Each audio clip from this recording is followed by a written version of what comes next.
दोस्तों, आज क्लास में पढ़ेंगे जर्नल एंट्रीज के बारे में। पिछली क्लासों में हमने आपको बढ़ा दिया था golden rules of account, concept, principle, सब कुछ बता दिया है। उसके लिए आपके डिस्क्रिप्शन में लिंक भी दे दिया गया है, उसमें आप देख सकते हैं। और अब तक नए नए हैं, चैनल पर नया है तो वीडियो को सब्सक्राइब करें, लाइक करें और शेयर करें। चलिए आज हम पढ़ते हैं जर्नल एंट्रीज के बारे में। जर्नल एंट्री जानने से पहले आपको गोल्डन रूल पढ़ना होगा, जो कि हमारी पिछली वीडियो में था। लेकिन उससे भी महत्वपूर्ण है अमेरिकन रूल ऑफ जर्नलाइजिंग। वो नहीं जानते हैं तो फिर जर्नल एंट्री करने में बहुत दिक्कत आती है। रूल्स गोल्डन रूल्स होते हैं, कहीं कहीं काम नहीं करते हैं। और ये जो रूल है हर जगह काम करता है, हर तरीके से काम करता है। तो हम अमेरिकन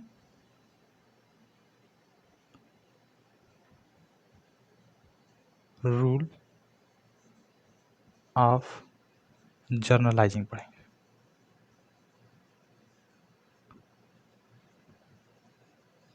ये रूल कहता है, देखिए, जब तक आपको ये नहीं पता चलेगा कि आपकी एसेट्स क्या है, लायबिलिटीज क्या है, तब तक आपको ये रूल समझ में नहीं आएगा। लेकिन हाँ, जैसे जैसे आप पढ़ते जाएंगे आपको पता चलता जाएगा कि एसेट्स क्या है, लायबिलिटी क्या है, और उससे आपको बहुत ही महत्वपूर्ण लाभ होता है जर्नल एंट्री करने में और कोई भी क्वेश्चन सॉल्व करने में जर्नल एंट्रीज के। देखिए, ये रूल कहता है कि एसेट्स या मतलब संपत्ति, और दूसरा होता है लायबिलिटी। दो ही कॉन्सेप्ट्स, एक एसेट्स, एक लायबिलिटीज। अगर एसेट्स का बैलेंस क्या होता है पहले ये जानिए। एसेट्स का बैलेंस जो होता है वो होता है डेबिट। एसेट्स का बैलेंस क्या होता है? डेबिट। और लायबिलिटी का बैलेंस क्या होता है? क्रेडिट। ठीक है, ये ध्यान दीजिएगा कि एसेट्स का बैलेंस डेबिट होता है और लायबिलिटी का बैलेंस क्रेडिट होता है। अब एक चीज यहीं शुरू होती है कि अगर आपके व्यवसाय में एसेट्स बढ़ा तो डेबिट है, और डेबिट आ गया तो क्या होगा? डेबिट हो जाएगा। अगर आपके व्यवसाय में डेबिट एसेट्स बढ़ा तो वो डेबिट। मान लीजिए आपने 5,000 का माल खरीदा तो परचेज किया ना, तो परचेज क्या होगा? डेबिट। Purchase debit. परचेज एक एसेट है, यानी गुड्स एक एसेट है। गुड्स को गुड नहीं लिखते हैं, परचेज लिखते हैं। तो परचेज एक एसेट है, और जब एसेट आपके बिजनेस में आया तो क्या हुआ? वो डेबिट हो जाता है। आप देखते हैं ना, पिछली रूल में मैंने बताया था कि परचेज डेबिट होता है क्योंकि वो आपकी संपत्ति है। डेबिट वाट कम्स इन भी बोलता है, संपत्ति आई तो डेबिट करेंगे। और ये भी कहता है एसेट्स अगर इंक्रीज होता है तो वो डेबिट होता है। अगर इंक्रीज तो ये हो गया डेबिट। और उसी का उल्टा अगर ये डिक्रीज हो जाता है, अब मान लीजिए आपका जो परचेज था, जो गुड्स था, वो आग के कारण जल गया, यानी लॉस बाई फायर हो गया। लॉस बाई फायर तो परचेज कम हो गया, गुड्स कम हो गया, एसेट्स कम हुआ। ज्यों ही एसेट्स कम होगा तो डेबिट था ना, डेबिट का उल्टा क्रेडिट हो जाएगा। ठीक है, तो ये एसेट्स का कॉन्सेप्ट है। दूसरा आपका आता है लायबिलिटी का कॉन्सेप्ट। लायबिलिटी क्रेडिट बैलेंस होता है। ठीक है, अब जैसे मान लीजिए आप करते हैं purchase account debit to cash account. Cash क्यों करते हैं? क्योंकि जो आप गुड्स खरीदते हैं उसके बदले में आपको धन देना है, उस पर दायित्व तो बढ़ा। अगर आप कोई संपत्ति लेते हैं किसी की, तो आपके ऊपर दायित्व तो आता है ना कि उसे वापस करना है। तो किस रूप में वापस करते हैं? कैश के रूप में पढ़ते हैं। तो लायबिलिटी का बैलेंस क्रेडिट होता है। आपने credit what goes out, credit what goes out. जो संपत्ति बाहर जाती है वो क्रेडिट होती है, तो वो लायबिलिटी होती है। ठीक है, अब देखिए लायबिलिटी का बैलेंस होता है क्रेडिट। अगर ये इंक्रीज किया, अब सोचिए आपको 5,000 रुपया किसी को देना था और 500 रुपया और देना पड़ जा रहा है, तो 5500 रुपया हो गया ना। तो वो इंक्रीज किया तो क्रेडिट था ही और क्रेडिट हो जाता है। और जब लायबिलिटी डिक्रीज करती है, मान लीजिए किसी ने कहा चलिए भैया 5,000 रुपये आपको देना है, लोग कहते हैं कैश डिस्काउंट के रूप में, चलिए 4500 रुपया ही दीजिए, 10% आप डिस्काउंट ले लीजिए। 10% डिस्काउंट लेते हैं तो तुरंत आपका डिक्रीज होता है लायबिलिटी, और लायबिलिटी ज्यों डिक्रीज होता है यानी ज्यों ही कमी आती है लायबिलिटी में तो वो तुरंत डेबिट हो जाता है। क्रेडिट का उल्टा डेबिट। जब कोई भी चीज़ अगर लायबिलिटी से संबंधित है और कम हुआ तो क्रेडिट था डेबिट, और इंक्रीज किया तो क्रेडिट। जब इंक्रीज करेगा क्रेडिट है तो और इंक्रीज करेगा क्रेडिट हो जाएगा। तो ये रूल अगर आपको याद है और इस रूल पे यदि आपके दिमाग में यदि आप सही सोच सकते हैं कि ये चीज़ हमारे लिए लायबिलिटी है या हमारे लिए एसेट है, ये इंक्रीज कर रहा है हमारे लिए या डिक्रीज कर रहा है, तो आपको जर्नल एंट्री लगाने से, सही लगाने से कोई रोक नहीं सकता। आपको अगली क्लास में हम बताते जाएंगे कि लायबिलिटी क्या होती है, एसेट क्या होता है, इंक्रीज कब करता है, डिक्रीज कब करता है, इंक्रीज क्या होता है, डिक्रीज क्या होता है, सब कुछ बढ़िया से बताएंगे। पहले आज आपको बताएंगे जर्नल एंट्री के बारे में।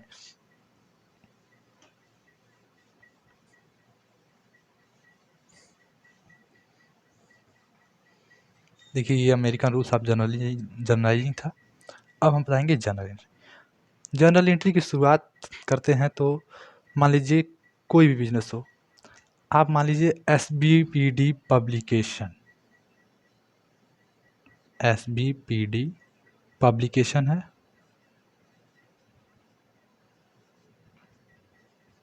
या RLTD यानी R लिमिटेड कंपनी, इन दोनों में से कोई भी उदाहरण ले लीजिए, चाहे SBPD पब्लिकेशन लीजिए या RLTD कंपनी बिजनेस स्टार्ट करती है। और बिजनेस स्टार्ट करने में वो कितना पैसा पूंजी के रूप में लाती है। मान लीजिए RLTD कंपनी है, RLTD कंपनी ने 50,000 रुपये की पूंजी लगाई, कैपिटल कितना लगाया 50,000। उसके बाद 40,000 रुपये का फर्नीचर लाया, फर्नीचर 40,000, ठीक है। कैश के रूप में कैपिटल आया था, मान लीजिए कैश के रूप में लिख देते हैं, कैपिटल नहीं लिखते हैं, मान लीजिए समझना आपको है।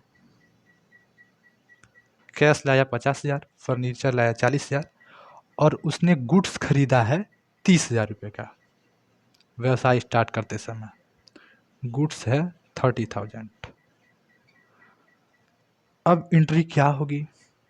पहली एंट्री यही होती है कि बिजनेस स्टार्ट किया गया तो उसमें क्या क्या लाया गया है। अब देखिए कैपिटल तो आप मानेंगे ये मेरी एसेट है, आप मानते हैं कैपिटल एसेट है, लेकिन ये आप बहुत बड़ी गलती करते हैं।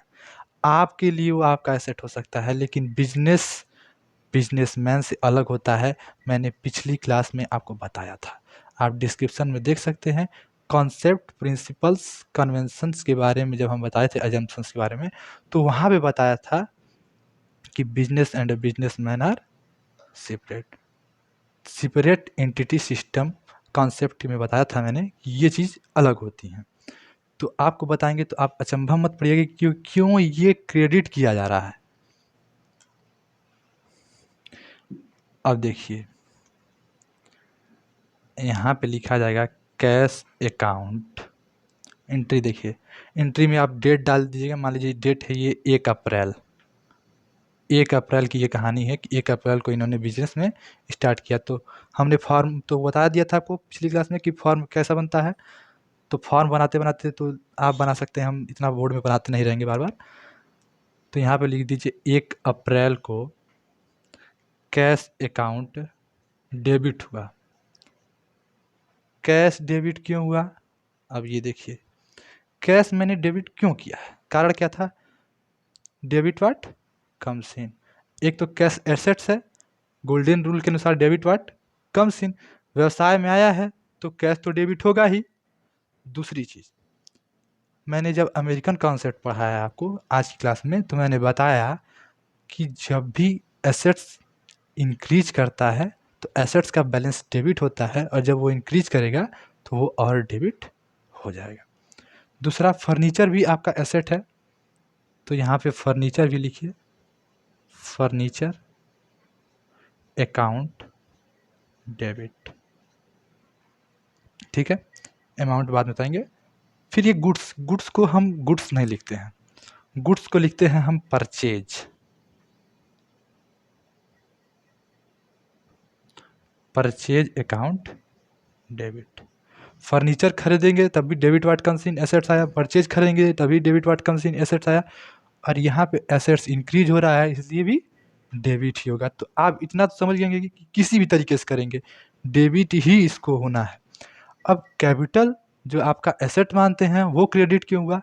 मैंने आपको बताया कि business and businessman are separate, यानी व्यवसाय और व्यवसायी अलग होते हैं।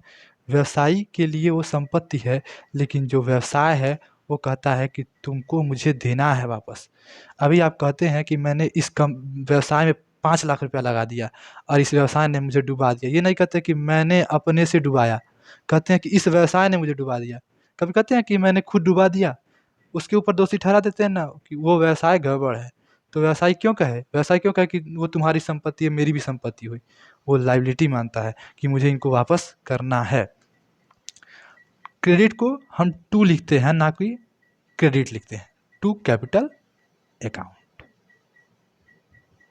ये सबसे बड़ा फॉर्म होता है, ये समझना सबके लिए आसान नहीं होता कि कैपिटल क्रेडिट क्यों होता है। कभी पूछ दिया जाता है तो लोग समस्या में पड़ जाते हैं और उत्तर नहीं दे पाते हैं। अब आप देखिए कैश अकाउंट डेबिट कितने से होगा, यहाँ पे लिखा जाता है डेबिट बैलेंस, और डेबिट के जस्ट सामने क्रेडिट नहीं लिखा जाता है, उसके थोड़ा सा नीचे लिखा जाता है। तो यहाँ पे देखिएगा क्रेडिट लिखते समय मैं बताऊंगा आपको। कैश अकाउंट कितना था 50,000, फर्नीचर था आपका 40,000, और गुड्स था आपका 30,000।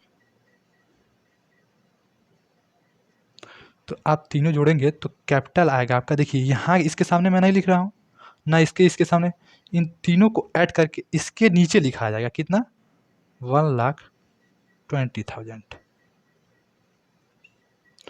ये आपकी एंट्री पास हो गई। नरेशन में लिखेंगे कि कैश फर्नीचर एंड परचेज या cash furniture are goods come into business amount 50,000, 40,000, 30,000, ठीक है।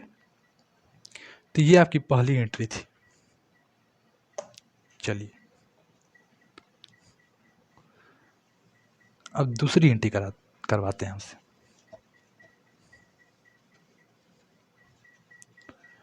दूसरी एंट्री दे सकता है आपके लिए कि आपने 2 अप्रैल को, यानी 2 अप्रैल को क्या होगा कि 5,000 का माल खरीदा, किससे, राम से। एक क्वेश्चन होता है कि राम से 5,000 का माल खरीदा, और एक क्वेश्चन होता है नगद माल खरीदा। जब भी किसी व्यक्ति का नाम आ जाता है तो उसमें उधार लिखने की ज़रूरत नहीं होती है, वहाँ उधार की ज़रूरत नहीं होती, नाम आते ही समझ लो जाती है कि उधार है। जब भी आपसे ये लिख दिया जाए कि राम ने या राम से 5,000 का माल खरीदा, तो आप इसको नगद मान के कभी मत चलिएगा, क्योंकि अगर ये 5,000 का माल खरीदा लिखा होता वो भी नगद, यहाँ राम से ना होके नगद होता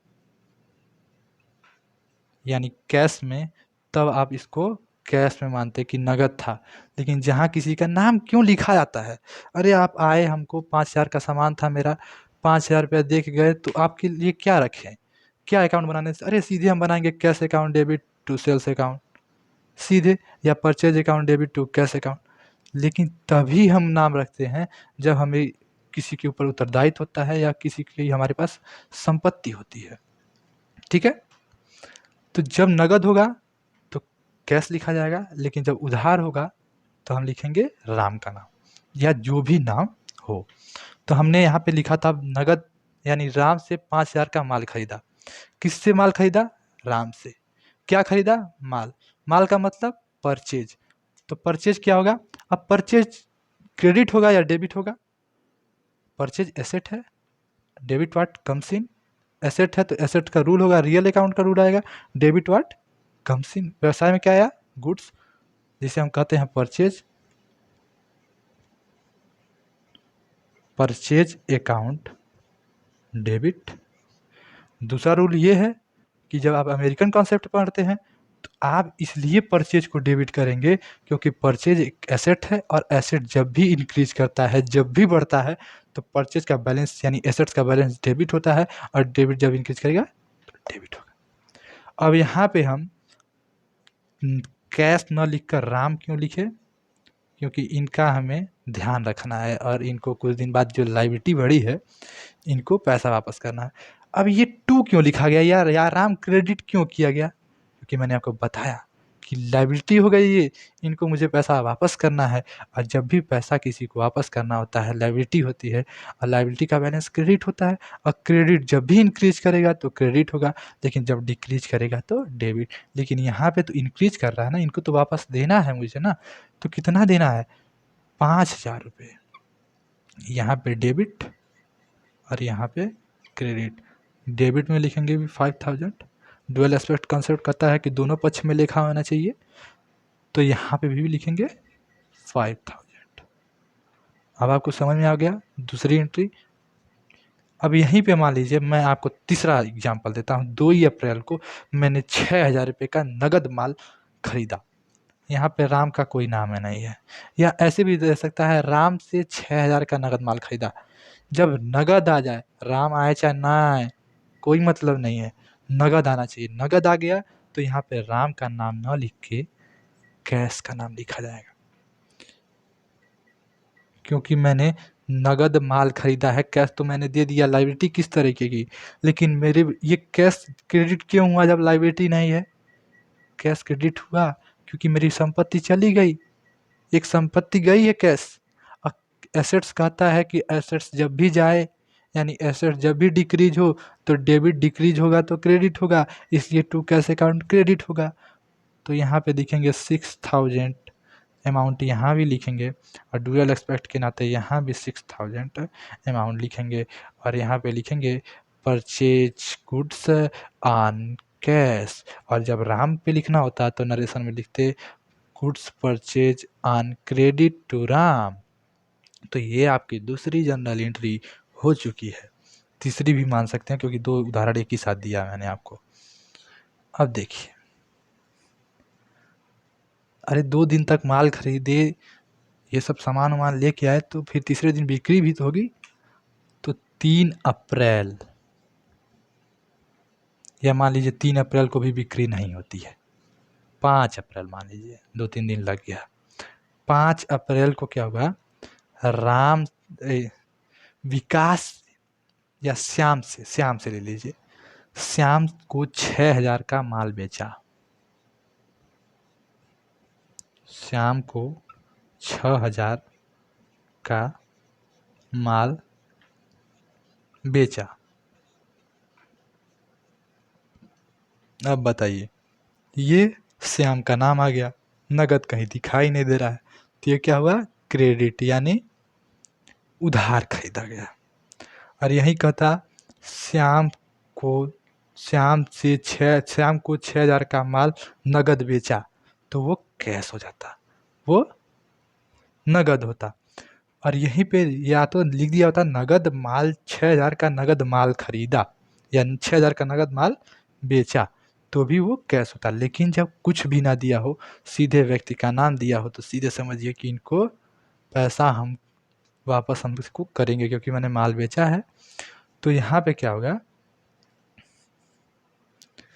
श्याम आए हैं, नगद तो लाए नहीं हैं, तो ये हमारे लिए एसेट्स बन गए। एसेट्स बन गए। Shyam debit to sales account. किसी भी व्यक्ति के सामने अकाउंट नहीं लिखा जाता है, वहाँ सिर्फ श्याम का नाम रहेगा, डेबिट रहेगा, लेकिन अकाउंट नहीं लिखा जाएगा। ठीक है, तो यहाँ पे आपने देखा Shyam debit to sales account. अब यहाँ पे डेबिट बैलेंस में लिखेंगे और क्रेडिट बैलेंस में लिखेंगे। डेबिट में भी लिखेंगे 6,000 क्योंकि ड्यूअल एक्सपेक्ट करता है 6,000। बार बार मैं इसलिए बता रहा हूँ कि दोनों पक्ष में लेखा करना है। ठीक है, दूसरा टू सेल्स अकाउंट है और यहाँ भी 6,000 का ही होगा। यहीं पे अगर 6,000 का नगद माल बेचा होता, नगद, श्याम को 6,000 का नगद, तो यहाँ पे श्याम नहीं लिखे जाते, तो यहाँ पे क्या होता, कैश होता, और यहाँ पे अकाउंट भी लिखा जाता कि सिर्फ व्यक्ति के सामने अकाउंट नहीं लिखा जाता है। ठीक है, तो ये उदाहरण था आपका जनरल एंट्री का। अब मान लीजिए हम इसके बाद दूसरा एक एग्जाम्पल लेते हैं।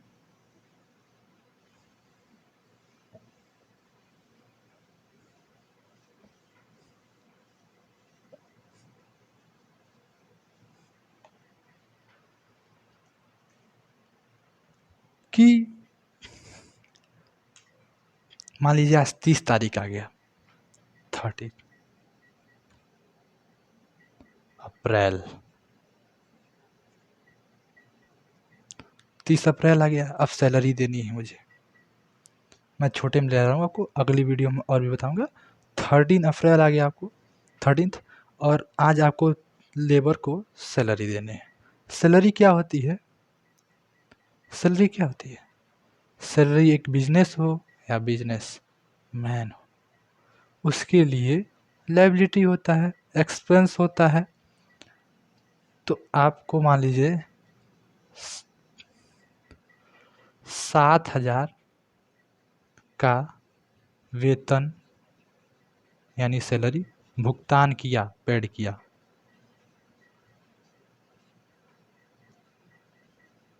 भुगतान किया। इसमें क्या है, 7,000 का वेतन भुगतान किया। 7,000 का जब वेतन भुगतान किए तो लॉस था। अब losses and expenses, nominal account कहता है losses and expenses are debited, तो सैलरी अकाउंट डेबिट, क्या होगा, सैलरी अकाउंट डेबिट। और हमारे संपत्ति जो कैश है, जो मैंने इन वर्करों को दिया है, वो क्या था, कैश के रूप में दिया, तो वो एक एसेट था, और एसेट जब भी डिक्रीज होगा तो वो क्रेडिट होगा। और याद तो आप कर सकते हैं, credit word goes out, real account का रूल, रियल अकाउंट के रूल में कैश चला गया तो वो क्रेडिट हो गया। तो salary account debit to cash account, ये कितने से लिखेंगे, 7,000 से। ऐसे ही आसान आसान वीडियो और बेहतर ढंग से समझाएगा वीडियो आपके लिए हम बनाते रहते हैं। वीडियो आपको पसंद आती है तो लाइक, शेयर और सब्सक्राइब करें, और ज़्यादा से ज़्यादा लोगों को भेजते रहें। और चैनल पर नए आए हैं तो चैनल को ज़रूर सब्सक्राइब करें, और मेरी पिछली वीडियो को देखें, जिससे ये वीडियो आपको समझ में आए। Thank you.